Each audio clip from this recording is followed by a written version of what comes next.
Hello friends, मेरा नाम प्राची है और आप देख रहे हैं सिलेक्शन मेट।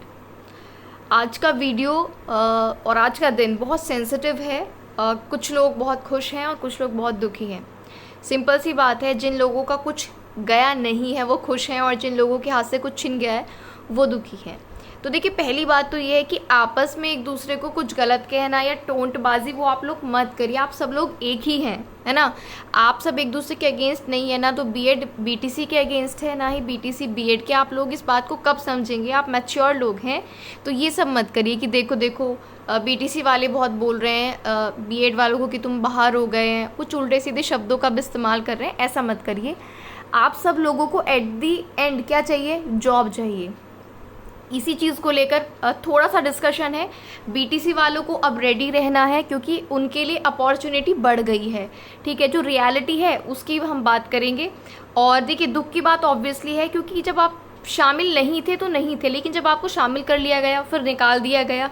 और इस चक्कर में इस 5 साल के अंदर बहुत लोग बीटीसी से बीएड की तरफ बढ़े कि बीएड अब प्राइमरी में एलिजिबल हो चुका है और ऊपर तो एलिजिबल है ही, तो बहुत लोगों ने इस कारण से बीएड भी किया। तो देखिए, दुख ऑब्वियसली होगा, ऑब्वियस सी बात है। लेकिन अब हम उन फैक्ट्स की बात करेंगे जो अब आने वाले समय में आपको करना चाहिए। और ये कोई वीडियो व्यूज़ के लिए बिल्कुल भी नहीं है। मेरा मन खुद सुबह से बहुत लोगों के मैसेजेस आ रहे हैं, मैं कमेंट्स में भी बहुत वीडियोस में पढ़ रही हूँ कि लोग परेशान हैं और बहुत उल्टी सीधी बातें कर रहे हैं कि अब हमें नहीं पढ़ना है, सब बर्बाद हो गया है। सिर्फ इसलिए मेरा थोड़ा मुझे लगा कि आप लोगों को बताया जाए कि अभी देखिए बहुत बड़ी चीज़ हुई है। I understand, completely understand, but अभी भी और क्या हो सकता है, उसके लिए वीडियो है। आप चाहें तो इसको लाइक करना मत करना, शेयर करना मत करना, आपकी मर्ज़ी है। लेकिन आप लोगों से मुझे कुछ कहते हैं ना, बातें करनी है, वो करनी है। और मैं आपको बताऊंगी बीटीसी वालों के लिए अब क्या अपॉर्चुनिटीज़ बढ़ गई हैं और बीएड वाले अभी भी क्या कर सकते हैं।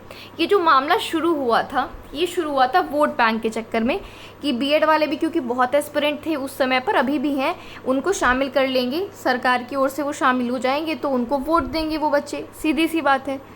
अब प्राइमरी वाले बच्चों का बीटीसी वालों का तब से यही कहना है कि बीटीसी को आप प्राइमरी में रहने दीजिए और बीएड को अपर में रहने दीजिए। और बिल्कुल सही बात थी ये, लेकिन ये बात तब तक ही सही है जब तक हर क्षेत्र में वैकेंसी निकले। क्षेत्र का मतलब है प्राइमरी में भी निकले और टीजीटी पीजीटीज़ की भी वैकेंसीज निकले। लेकिन होता क्या है, देखो वैकेंसीज तो प्राइमरी में बहुत जल्दी जल्दी नहीं आती, लेकिन आप इस बात से इनकार नहीं करेंगे कि प्राइमरी में जब भी आई हैं 68,000 70,000 ऐसे वैकेंसीज आई हैं।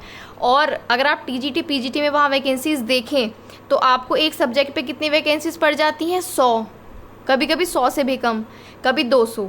और ये रियलिटी मैं बता रही हूँ, मैं किसी की साइड नहीं हूँ, ठीक है। मैं दोनों की बातें समझती हूँ। पीटीसी वालों की भी अपनी एक राय है। उनकी राय ये है कि जब हम बीटीसी वाले कहते हैं कि हम तो हैं ही सिर्फ प्राइमरी में एलिजिबल, तो हम कहाँ जाएंगे अगर बीएड वाले भी इधर आ जाएंगे। तो पहली चीज़ तो ये है कि देखो, वो बात ठीक है कि कंपटीशन बढ़ता है, लेकिन जो तैयारी अच्छी करता है उसका सिलेक्शन होता है। अब चाहे बीटीसी सारा उसमें आ जाए या बीएड सारा उसमें आ जाए, ये बात आपको समझनी होगी और एक्सेप्ट करनी होगी। तो बीटीसी वालों की भी गलती नहीं थी कि कंपटीशन बढ़ेगा, बीएड वाले आएंगे तो, और हम वो तो सब जगह एलिजिबल हो गए, हम सिर्फ प्राइमरी में हैं। फिर बीटीसी वालों को जूनियर की वैकेंसी आई थी, उसमें एलिजिबल कर दिया गया था। खैर, तो बात यहाँ से शुरू हुई थी कि या तो आप एलिजिबल करते ही नहीं, आपने वही बात सब लोग बोल रहे हैं कि खाना देकर प्लेट में वापस ले लिया। एग्जैक्टली वही बात है कि आपने बोला ही क्यों कि बीएड एलिजिबल होगा, जिससे बच्चों को आज ये दिन देखना पड़ रहा है। इतने सालों बाद ये डिसीजन आया है। बहुत लोगों ने केवीएस पीआरटी क्लियर किया है, बहुत अच्छे मार्क्स हैं जो बीएड वाले हैं। अब बताइए वो बाहर हो जाएंगे। और केवीएस वाले आपको पता है 2018 के बाद लगातार तैयारी कर रहे थे, जो अच्छे बच्चे थे, जो जिनके अच्छे मार्क्स आए हैं, जिन्हें अपने सिलेक्शन की भी पूरी उम्मीद थी। तो देखिए, ऑब्वियस सी बात है वो ज़रूर निराश होंगे जिन्होंने बहुत मेहनत की है, नो डाउट। अब एक एक बिंदु पर बात कर लेते हैं। और सुप्रीम कोर्ट का ये फैसला आया है, आप इस सभी बात को जानते हैं। बीटीसी वालों की सबकी जॉब लगेगी जो जॉब चाहते हैं।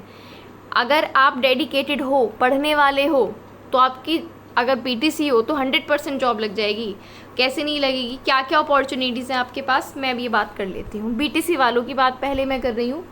केवीएस पीआरटी का रिजल्ट अब आ जाएगा, जो कि जहाँ तक ये बोला जा रहा है कि इसी जजमेंट के लिए वजह से रुका हुआ था KVS PRT का रिजल्ट, और जब वो आएगा तो उसमें भी बहुत बीएड के बच्चे ने अच्छे मार्क्स लिए होंगे PRT में, वो बाहर हो जाएंगे जैसे कि ये जजमेंट आ रहा है उसके अकॉर्डिंग। बाकी जो डिटेल जजमेंट है कॉपी वगैरह उसकी रिटर्न में वो कल आएगी, ठीक है, यानी कि वो आएगी 12 अगस्त को।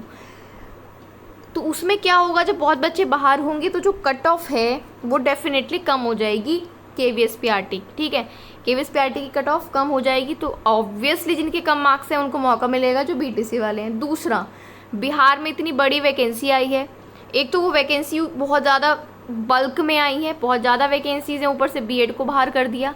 तो अगर आप थोड़े ठीक ठाक भी हैं ना पढ़ने में, जो बिहार का एग्ज़ाम देने वाले हैं उनका निकल जाएगा एग्ज़ाम, आराम से निकल जाएगा, लेकिन शर्त ये है कि आप पढ़ते हो, है ना, वो ज़रूरी है।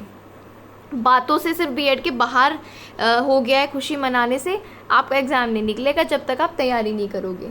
तीसरी चीज़, DSSB की वैकेंसी आने वाली है, PRT की भी आएंगी, पहले TGT PGT की आएंगी जो रह गई हैं, उसके बाद PRT की आएंगी, वहाँ पर भी आपको कोई कंपटीशन नहीं मिलेगा बीएड वालों का। यही तो आपका एक जो BTC वाला एस्पिरेंट है कहना था कि बीएड को हटाओ, कंपटीशन कम कराओ, वो हो चुका है। अब देखते हैं आप कितना अपने आप को प्रूफ करते हो, अब समय है अपने आप को प्रूफ करने का। अब आपके पास ये बहाना भी नहीं बचा कि बीएड वाले थे, कंपटीशन बढ़ गया था इसलिए हम सेलेक्ट नहीं हो पाए। तो तीसरा आपका क्या हो गया, DSSB PRT। चंडीगढ़ JBT की फॉर्म भी अब फिलिंग स्टार्ट हो जाएगी, चंडीगढ़ में भी प्राइमरी में वैकेंसी निकली है, वहाँ पर भी रास्ता सीधा आपका साफ है। तो BTC वालों के लिए मैंने बता दिया KVS PRT की कट ऑफ कम हो जाएगी, चांसेस हैं। बिहार में कंपटीशन डेफिनेटली कम हो जाएगा, बहुत बल्क में कम होगा। DSSB PRT की वैकेंसी आएंगी, चंडीगढ़ JBT के फॉर्म फिलिंग वो स्टार्ट होने ही वाला है। और सुपर टेट अगर आ जाता है तो ऑब्वियस सी बात है, बीएड के भी बहुत एस्पिरेंट हैं यूपी में, BTC के भी बहुत हैं, बीएड के भी बहुत हैं, तो सुपर टेट में डेफिनेटली एक बल्क में कंपटीशन कम हो जाएगा। अगर कोई गाइडलाइंस इस तरह की नहीं आती, कहीं कहीं ये भी बोला जा रहा है कि NCTE से परमिशन लेकर राज्य जो है अपने स्टेट में बीएड वालों को एलिजिबल कर सकते हैं। इस बात में कितनी सच्चाई है कितनी नहीं ये मैं आपको अभी नहीं बता पाऊँगी जब तक मैं इस चीज़ को कंफर्म ना कर दूँ। अब बात करेंगे बीएड वालों की कि अब आप क्या करो। उससे पहले एक बात मुझे कहनी है, बहुत लोगों का ये क्वेश्चन है कि सीटेट का एग्ज़ाम है, पेपर 1 2 हमने दोनों फिल किया है, ठीक है, तो दें या ना दें? बिल्कुल दो, बिल्कुल दो। इन लोगों का डिसीजन कब पलट जाए ये इन लोगों को खुद नहीं पता है, चाहे वो सरकार हो चाहे कोर्ट्स हो, समझ रहे हो आप। पेपर आप दोनों दीजिए जो भी आपने फिल करे हैं, और आगे यूपी टेट भी आएगा वो भी दोनों देना, जिससे अपने मार्क्स इंक्रीज़ करने हैं, है ना। जिसका ऑलरेडी अच्छे मार्क्स हैं हो सकता है वो नहीं दे रहा हो, लेकिन जिसे मार्क्स अपने बढ़ाने हैं वो दोनों पेपर दीजिए, पेपर 1 पेपर 2 आने वाले समय का कुछ, क्योंकि ऐसा पास्ट में हो चुका है, पहले पास्ट में हो चुका है ऐसा। जब विशिष्ट BTC करके एक चीज़ चली थी वहाँ पर ऐसा हुआ था एक बार, ऐसा कोई वहाँ पर रूल नहीं था कि टेट क्लियर करना है, लेकिन जब वैकेंसी आई तो ये बोला गया कि जिनका टेट क्लियर है वो वहाँ पर सेलेक्ट हो जाएंगे, अप्लाई कर सकते हैं। तो पेपर जो ये क्वेश्चन है कि सीटेट का दोनों दें या नहीं, पेपर 1 भी दीजिए बीएड वालों, दो भी दो, अच्छे से दो जैसे दे रहे हो, ठीक। अब बीएड वालों के लिए क्या क्या अपॉर्चुनिटी हैं, देखो आपके पास नंबर ऑफ़ अपॉर्चुनिटी तो बहुत हैं लेकिन वैकेंसी कम है, नो डाउट अबाउट इट, क्योंकि बल्क में वैकेंसी नहीं देखने को मिलती है। हालांकि अगर मैं झारखंड की बात करूं, झारखंड में बहुत अच्छी नंबर ऑफ़ वैकेंसीज आई हैं, जो लोग वहाँ पर अप्लाई करेंगे उनके लिए अच्छा मौका है। झारखंड में काफ़ी वैकेंसीज़ हैं, तो भाई जो झारखंड या बिहार के आसपास के लोग वहाँ पर जा सकते हैं, ज्वाइन कर सकते हैं, वो उसमें अपना 100% देना शुरू कर दो। और बीएड वालों के लिए सिर्फ एक ही मूल मंत्र है, अपना सब्जेक्ट फोकस करो, अपने सब्जेक्ट को बढ़िया कर दो एकदम, कि आप जो है जो भी एग्ज़ाम आए उसमें एक सीट ले लो, चाहे 4000 वैकेंसी आए या 400 आए। मुझे पता है कहना आसान है लेकिन कोई ऑप्शन नहीं है इसके अलावा, है ना, सब कहना आसान है लेकिन वो at the end of the day आपको, जब आपने यहाँ तक सफ़र तय किया है और आपको मंजिल थोड़ी ही दूर है, मंजिल तो है भले कम वैकेंसीज़ की है या ज़्यादा वैकेंसीज़ की है, तो आपका सिलेक्शन हो या ना हो लेकिन आपको अपना 100% देना है।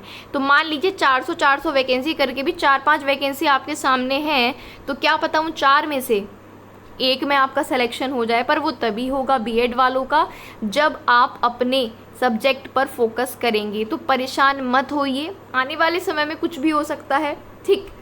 लेकिन फिर भी आप जो आपका सब्जेक्ट है उसको मैं कहूँगी ना आसान भाषा में घोट कर पी लीजिए, वो आपको कर दो। अगर अभी से आपने अब भी पढ़ना नहीं शुरू किया है तो अब भी कर सकते हो।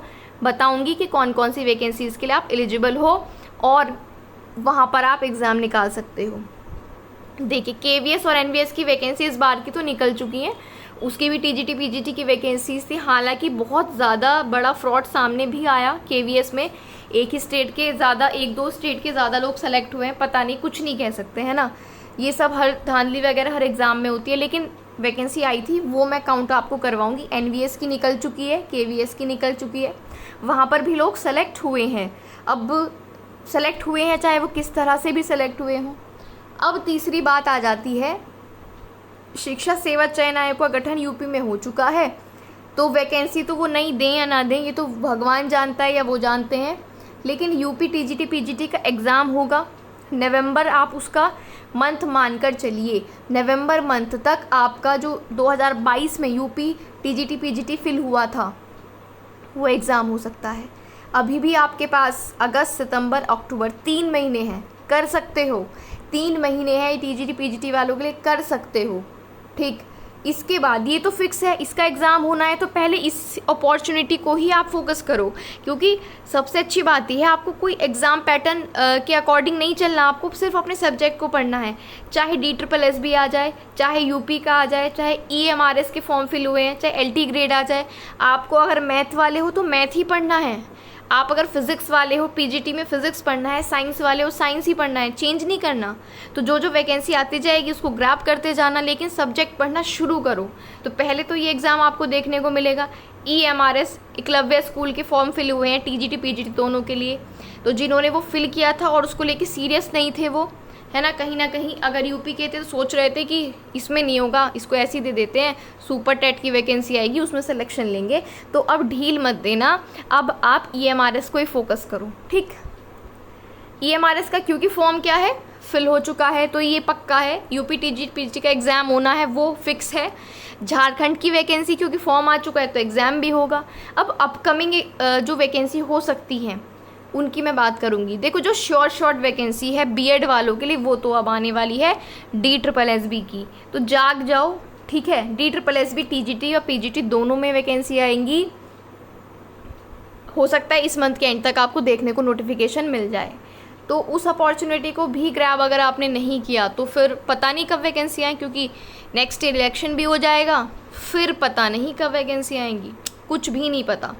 तो DSSS ये 3 एग्ज़ाम EMRS, झारखंड और यूपी टीजीटी पीजीटी का तो डेफिनेटली होने हैं क्योंकि फॉर्म फिल हो चुके हैं और झारखंड के शायद हो रहे हैं। आने वाली वैकेंसी है DSSB, टीजीटी पीजीटी वाले लग जाओ अपने सब्जेक्ट पर, और DSSB वालों को थोड़ा जनरल पेपर पर भी ध्यान देना होता है, लेकिन सब्जेक्ट को भी अच्छे से करना होता है। जनरल पेपर इसलिए मैं बोल रही हूँ, मेरे चैनल पर उसकी कंप्लीट वीडियो है कि DSSB का जनरल पेपर कैसे क्वालिफाई आप कर सकते हो, क्योंकि बराबर वेटेज होता है। एक DSSB ऐसे एग्ज़ाम है जहाँ पर आपके जितना सब्जेक्ट का वेटेज है उतना ही जनरल पेपर का भी है, तो उसमें आपको थोड़ा जनरल पेपर भी पढ़ना होता है। डिस्क्रिप्शन में मैं उस वीडियो का लिंक दे दूँगी कि जनरल पेपर में आप ज़्यादा स्कोर कैसे करें, कहाँ से अच्छे से पढ़ाई करें। तो DSSB आना है, तैयार रहो। अब इसके बाद देखो स्टेट में तो वैकेंसी रीट वगैरह की निकलती रहती है राजस्थान में, और यूपी में मैं अगर बात करूं तो जूनियर एडिड में आपको वैकेंसी देखने को मिल सकती है, क्योंकि शिक्षा सेवा चयन आयोग का गठन हो चुका है, तो जूनियर एडिड में भी पेंडिंग वैकेंसीज़ हैं, देखने को आपको मिल सकती हैं। और जो LT ग्रेड की वैकेंसी है यूपी में, इसमें लगभग 10,000 पद रिक्त हैं, वो आपको लोक सेवा आयोग के द्वारा ही देखने को मिलेगी फ्यूचर में। और बहुत टाइम से उसका भी सुनने में आ रहा है कि LT की वैकेंसी आएंगी, जब आयोग बनेगा, तो आयोग भी बन चुका है, अब देखते हैं कब तक आती है। तो ये भी लगभग जो है आपका प्रवक्ता की पोस्ट जो होती है टीजीटी के ही इक्विवेलेंट सी पोस्ट होती है LT ग्रेड की। तो कुल मिलाकर हर बात का निचोड़ ये है कि भले ही 200, 300, 200, 300, 500, 1000 वैकेंसीज़ हों, मैं एग्री करती हूँ कम वैकेंसीज आती हैं बीएड वालों के लिए, लेकिन मौके हैं, 4 से 5 मौके आपके पास हैं, जिनमें से कम अगर आपकी तैयारी अच्छी होगी तो एक मौका तो आप ग्रैब कर ही सकते हो ना। ये बताओ, अगर 5 वैकेंसीज़ आ रही हैं और आपकी तैयारी बहुत अच्छी है और आपकी किस्मत भी साथ दे दे, देखो किस्मत में मैं विश्वास करती हूँ, हमारी जितनी तैयारी मैटर करती है किस्मत भी उतना ही मैटर करती है। इस बात को मैं भली भांति जानती हूँ।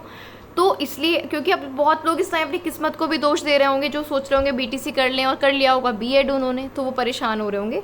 तो फिलहाल आपको परेशान नहीं होना है, बीएड वालों के लिए मैं बात कह रही हूँ। और बीटीसी वाले तो बहुत आपके सामने तो इस टाइम पर अपॉर्चुनिटी है, उनको ग्रैब कर लो। बिहार है, केवीएस, पीआरटी है, इंटरव्यू की तैयारी अच्छे से करना। अगर आपका सिलेक्शन हो जाता है तो चंडीगढ़ जेबीटी का एग्ज़ाम है, ठीक है। और साथ ही साथ अगर सुपर टेट आ जाता है तो सोने पे सुहागा है। वैसे उसकी उम्मीद कम ही नज़र आ रही है, लेकिन क्योंकि अगले साल इलेक्शन है तो कभी भी योगी जी आदेश दे सकते हैं कि भैया वैकेंसी निकालो, ठीक। अब बीएड वालों, आपकी टेंशन मैंने दूर कर दी। अब आप देखो, आपको मोटिवेट होके उठना पड़ेगा। आज आप परेशान हो, डिमोटिवेट हो, होना लाजमी है, बिल्कुल सही बात है। लेकिन कल से, ठीक है, सब्जेक्ट के सारे टॉपिक पढ़ो, सिलेबस देखो। जिस भी एग्ज़ाम के लिए आप तैयारी कर रहे हो, लगभग सिलेबस में सब्जेक्ट के थोड़ा बहुत ही अंतर होता है। सब्जेक्ट में तो आपको वही चीज़ें पढ़नी है हर एग्ज़ाम के लिए। अच्छे से सिलेबस देखो, टॉपिक वाइज चीज़ों को कवर करना शुरू करो, क्योंकि वैकेंसीज़ तो आएंगी, लेकिन चूँकि कम होंगी तो उनको कौन सीट ले जाएगा उनमें? जो अभी से तैयारी करेगा और जो अच्छी तैयारी करेगा।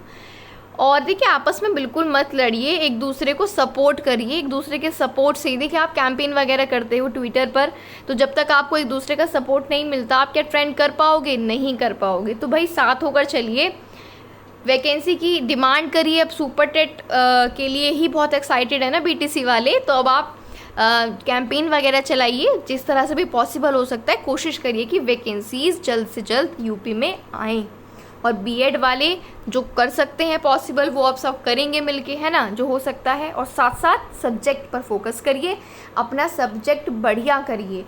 और बीटीसी का तो हमने बता ही दिया है, काफ़ी सारे पेपर सामने हैं और आने भी वाले हैं। DSSS भी आएगा, ठीक है, और सुपर टेट भी आ सकता है, ये सारी बात है।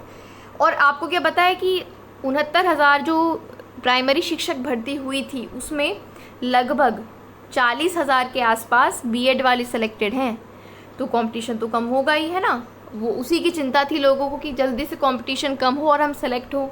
तो अब आप ये अपने आप को चैलेंज खुद दीजिए, बीटीसी वालों, खुद अपने आप को चैलेंज दो कि अब तो आपके सामने कोई ज़्यादा कंपटीशन नहीं रहा, आप ही के लेवल के बच्चे रहे हैं, मतलब सारे बीटीसी वाले हैं आपके सामने। तो अब सिलेक्शन लेकर ही रुकना है आपको। जिनकी जॉब लगती है बहुत अच्छा है, जिनको रोज़गार मिलता है बहुत अच्छा है, चाहे वो कोई भी हो, ठीक है, कोई भी हो। तो बीएड बीटीसी भाई आपस में आप बिल्कुल आर्ग्यू वगैरह मत करो, एक दूसरे को सपोर्ट करो। सपोर्ट के एक दूसरे के बिना आप कुछ भी नहीं हो, क्योंकि आप अलग हो और सरकार अलग है, ये आपको बात मान लेनी है। ये वीडियो आज का बस इसी बारे में था कि बीटीसी वाले अब क्या कर सकते हैं, किस एग्ज़ाम की तैयारी करें, और बीएड वाले अब किस एग्ज़ाम की तैयारी करें, ठीक है। वीडियो अगर आपको अच्छी लगी है तो लाइक कर सकते हैं, और इसी तरह की informative video, motivating video actual में जो हो सकता है हमारे चैनल पर आपको मिलती हैं जब आपको ज़रूरत होती है उस मोटिवेशन की। तो आगे बने रहने के लिए आप चाहें तो सब्सक्राइब कर सकते हैं, नहीं चाहते हैं तो बिल्कुल मत करिएगा इसी तरह की वीडियोस। और ख़ास करके मैं आपको जो है मैथ्स, टीजीटी मैथ्स के मैं प्रैक्टिस सेशंस करा रही हूँ। अगर आप में से कोई मैथ्स का एस्पिरेंट है टीजीटी पीजीटी में, तो वो फॉलो कर सकता है उस चीज़ की तैयारी के लिए। अगर इसके अलावा भी आप में से कोई भी डिमोटिवेट है, किसी को कोई डाउट है, तो बेझिझक कमेंट बॉक्स में आप लिख सकते हो, और डिस्क्रिप्शन में टेलीग्राम चैनल का लिंक है, वहाँ पर जाओ, वहाँ पर डिस्कशन कर सकते हो।